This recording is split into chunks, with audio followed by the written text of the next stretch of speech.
Welcome back to Mystical Luna, the James Bond-focused channel, which currently does these revisiting episodes. This week is the iconic 1964 Bond film that made Connery no longer a star, but a megastar. Yes, we are now on 1964's Goldfinger. As usual before the film deep dive begins, we have a look at our cast and crew. Connery returns to the role, being circled in black. However, this time round Guy Hamilton, circled in red, is our director who would become a series regular with 1971's Diamonds Are Forever, 1973's Live and Let Die, and 1974's The Man with the Golden Gun, the latter being my very first Bond film, and who would also direct Michael Caine, Laurence Olivier, and a couple past and future James Bond alumni, Robert Shaw and Kurt Jurgens in 1969's The Battle of Britain. Audric Goldfinger was played by Gert Frobe, however, was dubbed by Michael Collins in one of many times dubbing was used in the franchise from Nicky van der Zyl for Ursula Andress in Dr. No to Barbara Jefford for Daniela Bianchi in From Russia with Love. Honor Blackman plays our Bond girl Pussy Galore, however.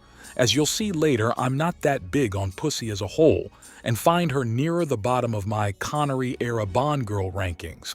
Finally, the former Olympian Harold Sakata to play Goldfinger's silent henchman Oddjob.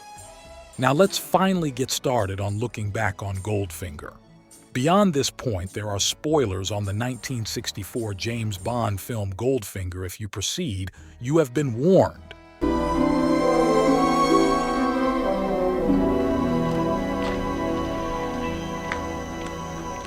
Goldfinger starts off with Bond in an unconnected mission setting bombs off to put Mr. Ramirez out of business, blowing up his heroin-flavored bananas to finance revolutions.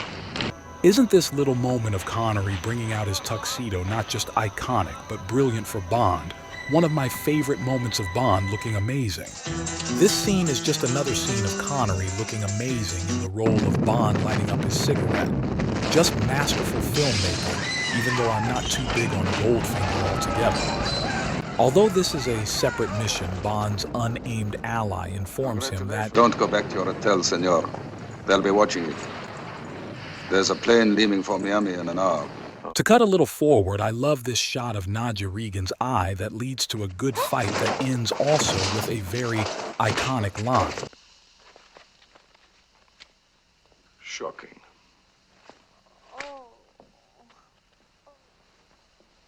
Positively shocking. And I love that how the door shuts leads on to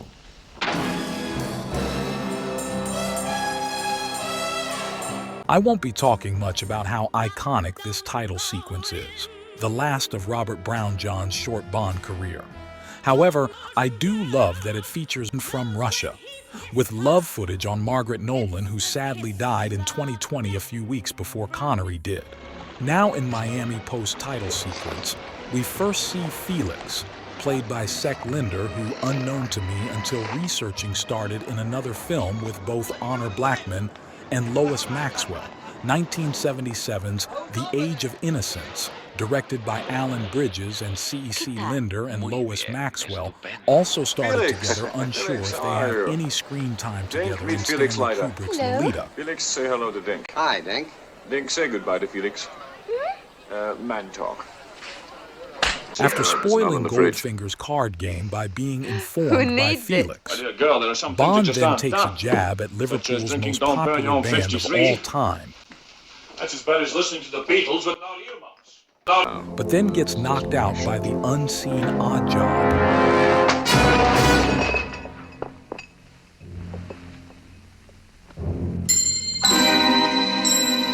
Who then paints Jill in gold paint of the film's most iconic moments. One of my favorite Bond and Moneypenny scenes is this one. What about tonight? Wonderful You'll come around chemistry for between dinner, Connery and Maxwell. and I'll cook you a beautiful angel cake. Well, nothing would give me greater pleasure, but unfortunately I do have a business appointment. That's the flimsiest excuse you've ever given me. Ah, well, some girls have all the luck. Who is she, James? She is me, Miss Moneypenny. And kindly omit the customary byplay with 007. He's dining with me, and I don't want him to be late. So there's hope for me yet. Moneypenny, won't you ever believe me? Now You're using on to the this Aston DB5, Martin, what is most likely the most modifications. iconic Bond car of all time Now, in pay pop attention, culture. please. Because you'll release this section of the roof and engage and fire the passenger ejector seat. Whoosh. Ejector seat? You're joking. I never joke about my work, 007. Recently, whilst making the playlist songs mentioned in the James Bond novels, due to a rabbit hole Andy Lancelot went through a good Twitter friend of mine, and having an episode of Eggheads on this question came up in the background. If that's his original ball, I'm Arnold Palmer, is a quote from which James Bond film? If that's his original ball, I'm Arnold Palmer. right. So there's obviously a golfing connection here. And the one, I think, where Bond gets involved with golf is when he first encounters Goldfinger. You're right, Goldfinger, and my memory is his assistant is dropping a ball out of the bottom of his trouser leg. I think. Yeah. Chris. And this is the scene the quote was taken from.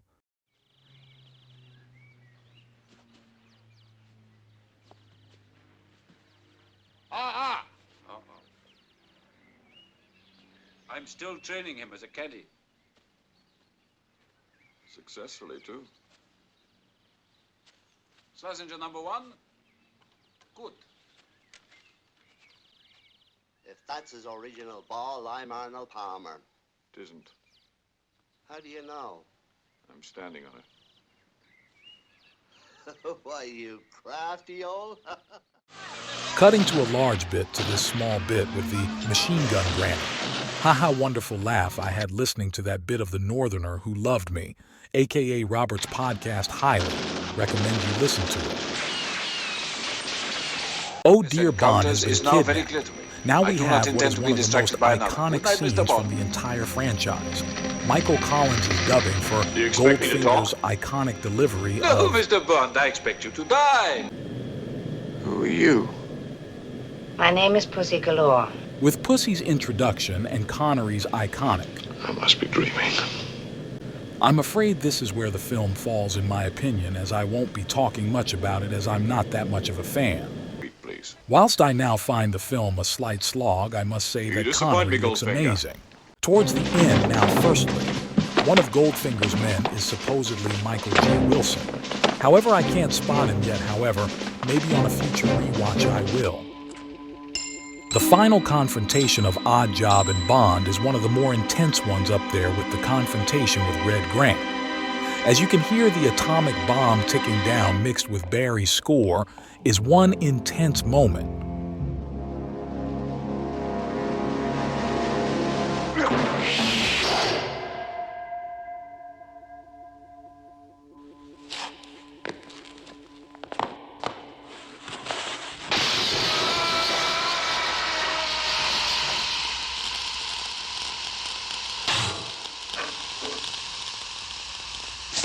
The final confrontation with Goldfinger, though, yeah, isn't one of my favorite ones, especially the way he gets killed.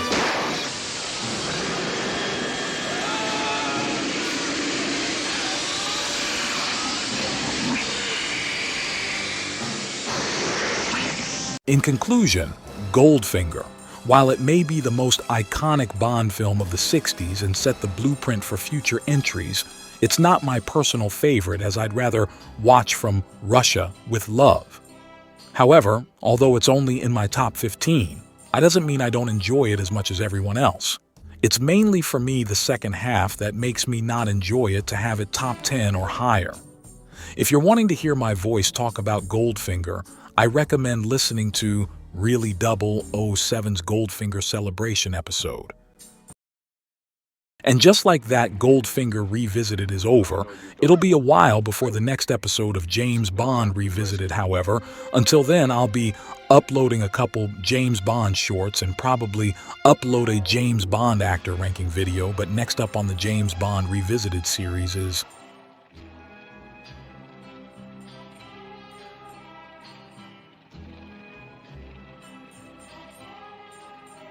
Goldfinger.